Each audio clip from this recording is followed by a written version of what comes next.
Sanibonani eSouth Africa bakithi nkosami ngifuna ukuphendula nje into ezimbili eziwu3.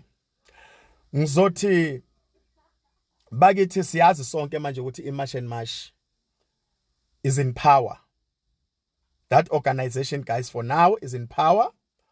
Ikhalo zayo uhulumeni nabantu base South Africa bonke ngathi bonke noma imajority ngoba uyazi ukuthi eSouth Africa kusebenza intando yeningi. Intando yeningi bakithi ye-approvile iMarch and March as an organization that is going to bring peace in South Africa.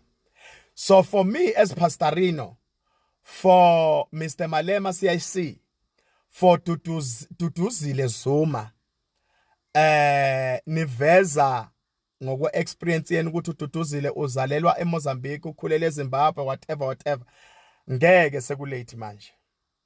Ngeke kusasebenzela Malema, ngeke kusasebenzela Duduzile Zuma, ngeke kusasebenzela Pastorino nomunye futhi oseqeleni.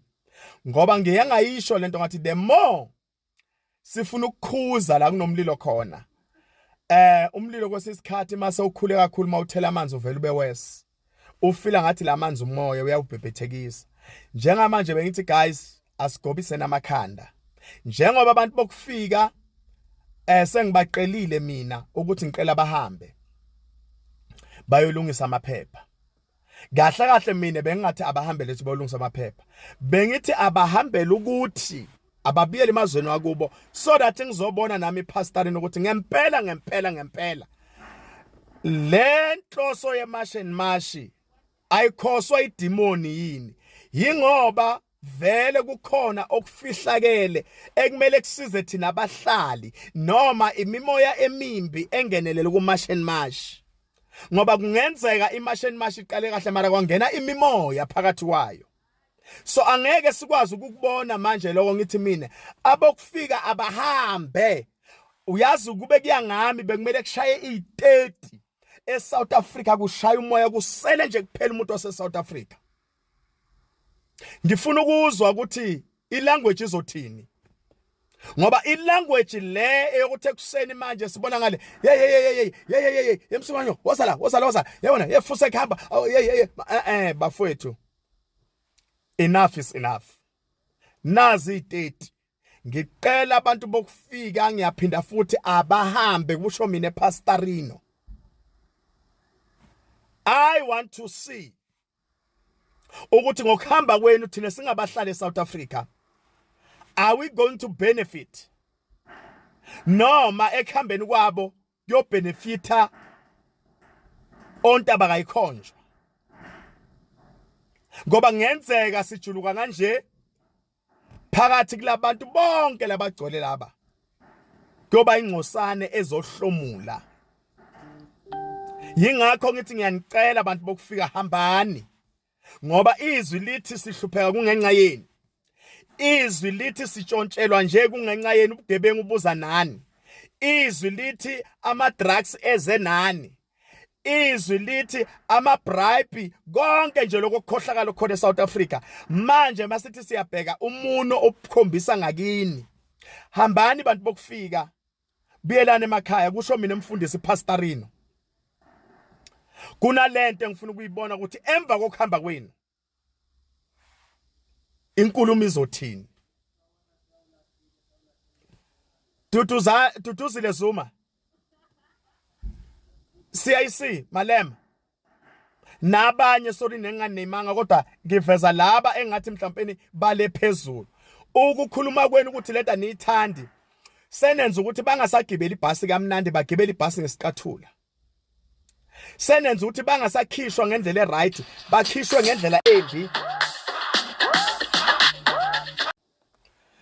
So ukuhlohla kwethu noma ukukhuluma kwethu sithi no to March and March, no to abahambe, asisenzele ukuthini bafowethu, asigobise namakhanda amandla manje yonke focus amakhamera social media yindaba yonke into eyicelebrate trendayo manje iMarch and March. Ngesizathu sabaKorinte eBhayibhelini asibe inhliziyonye. Sengicela ukuthi manje eSouth Africa sibe nokuthula sibe inhliziyonye. Asupporteni lento abafowethu asebayiwinile semandleni wabo, sihambisane nabo sigade kuphela ukuthi akusali muntu endleleni, akuphuma imphefemulo endleleni. Abahamba abantu bokufika vele baneyindawo zabo, vele bebazozama la. Uma ngabe manje South Africa la bebazozama khona kusazameki, ababiyele kahle emakhaya and then ngokuthula bephila. Ngiyabonga futhi kulama country amanye athumela itransport. Ngiyabonga kulama country amanye are willingly to work with our government ukuthi abantu babo bafike emakhaya bephephile. Engikucelayo yilokho namhlanje kuyiSunday bafowethu, ngithi kuwo wonke umuntu okhona asibe inhliziyonye, asibambisaneni. Thine ebekade singayiboni ngasolinye neMashemash ngeke kusasiza, siyobhodlela emswaneni ene sowenza abantwana babantu bahlukumezeke worse, sowenza abantwana babantu bahlukunyezwe kabuhlungu, sowenza abantwana babantu basale endleleni. So ukuze uma ngabe sibathanda abantu bokufika noma singenankinga nabo, asisupporte iMashemash ukuthi ibadudule ngendlela ephephile ukuthi bafike emakhaya bephila. Ngelinye ilanga kwelizayo siyophinde futhi sihlangane nabo sesikhohliwe lo sizele kuwo. Yilona igama engifuna ukulisho lo bafethu ukuthi asihliseni imimoya. Siyaqolisa futhi nakini baphathi beMashemash, uma ngabe mhlawumbe ngithe mangibeka umbono, lo mbono wavele wenza ukuthi udonse imvubu uyigaqe komunye umuntu, or mhlawumbe ugcina ukukhahlela omunye umuntu, ugcina sothuka omunye umuntu okufika ngenxa yokuthi upastorini uyamlaya u10 noma umalema noma whatever. Ngiphakamisa izandla bafethu, ngiyanicela for the sake of love, ngithanda ama-Afrika, ngithanda wonke umuntu, ngumfundisi, angiqhemi, angithathi side, ngithanda wonke umuntu, ungizwe ngiyamthanda, uphakele umthakathi ngiyamthanda. Uma ngizonda iMashemash it means ngizonda abaholi bakhona, ngumfundisi ngakuliphi side. So njengamanje for the sake ukuthi bakithi lento seyize yafika la, asibonge ukuthi ngathi seyalawuleka uma ngabe ama department seme ngenyawo. Ngiyabonga and ngiphinde futhi ngithi ukuhlakanipha namandla nesibindi nokuphepha newisdom ungathi ngaqhubeka ibe khona kumfowethu uphakela, ibe khona kungizwe, ibe khona kuJacinta. Asilisuseni igama lokuthi asibafuni, lingcono lethi abahambe babiyele kubo, singathi asibafuni, ngoba umuntu ungangamfuna today but kusasa bese uyamdinga. Yilona engilishoyo lo bafethu. Ngiyanithanda nonke Nkosi yami, ngiyanithanda nonke futhi ngiyanithanda nonke. Asikwenzeni konke ngokuphepha, ekugcineni sibe namehlo amahle okubhekana. Siyakubingelela mbukeli.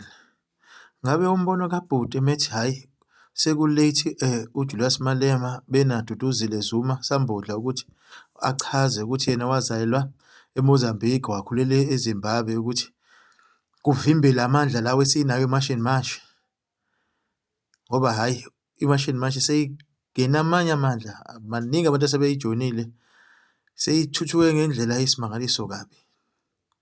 Nawo lo mbhidlango wayo ukuthi abahamba abantu, awubeke wakho umbono ukuthi uthini mbukeli.